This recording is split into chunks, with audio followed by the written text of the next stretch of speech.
Hey, is my partner a narcissist? Well, there are lots of signs, telltale signs to look out for. And sometimes it's not one thing. It's a whole raft of small things that happen that we need to pay attention to. But sadly, and for many of us, and I think this is a part of life, you won't understand it.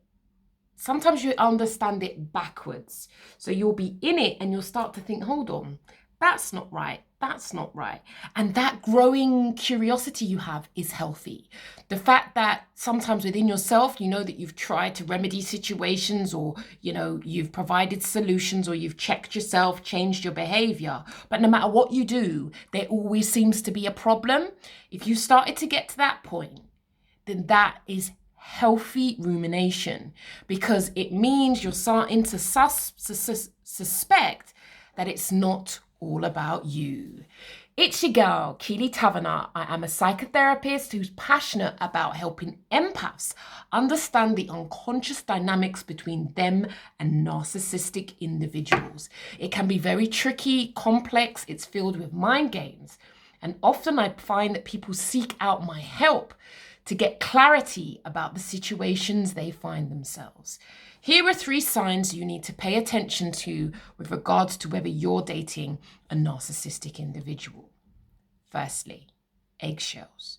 If you're often walking on eggshells, trying to keep the peace, if you're finding all the solutions to the problems, or if you think that you're the problem in every situation, then it's highly likely you need to check whether your partner is narcissistic.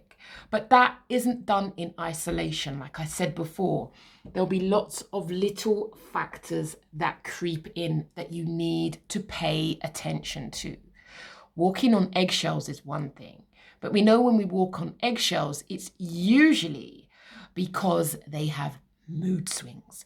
And because you're never sure which way the breeze is gonna blow, walking on eggshells is just one way that you try to keep yourself safe. So pay attention. Now, if your partner always needs to be put on a pedestal, if he always needs to be worshipped and praised, and for whatever reason, I don't know, say you were run down or you had the flu and for some reason you couldn't put him on the pedestal that he's used to, you'll know about it. In addition, you'll know that they don't take criticism very well. They may blow up. They may have an outburst. Often, this is because their ego is particularly fragile.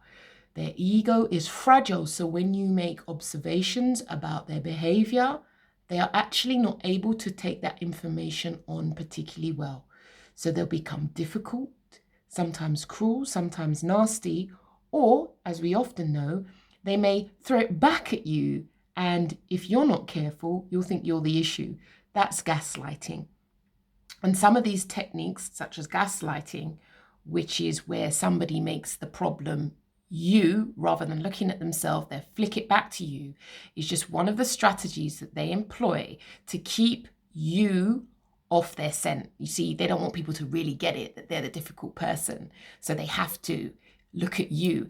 And the issue with the people that date narcissists is that they often struggle with self-doubt. So they may well just start to, oh, well, it was probably me anyway. Yeah, which is not great for your greatness. Lastly, it will drain you. You'll get to the point of exhaustion.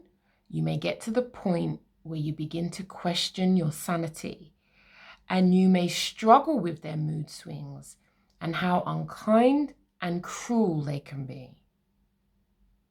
That they can say particularly difficult and nasty things about you, or that they can turn others against you. And when they turn others against you, especially in families, that can be particularly difficult as well. So these are just 3 signs that you need to look out for if you question whether you are dating someone who is narcissistic. But also, in addition, do consider investing in my book, Help, I'm Dating a Narcissist.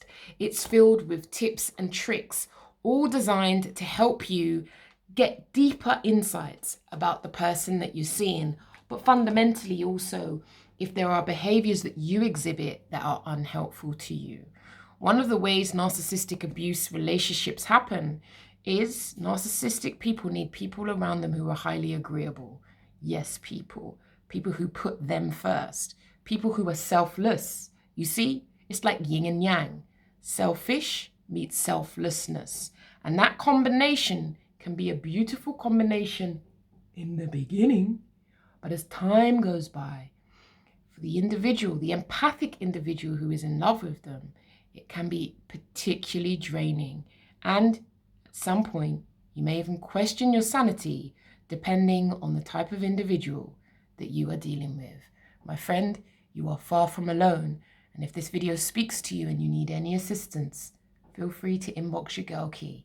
I'm proud to be of help to people who struggle with such complex issues. It's your girl, Keeley Taverner, psychotherapist, passionate about helping empathic people understand the dynamics with narcissistic individuals. Do take care of you, because if you don't, no one's coming to save you.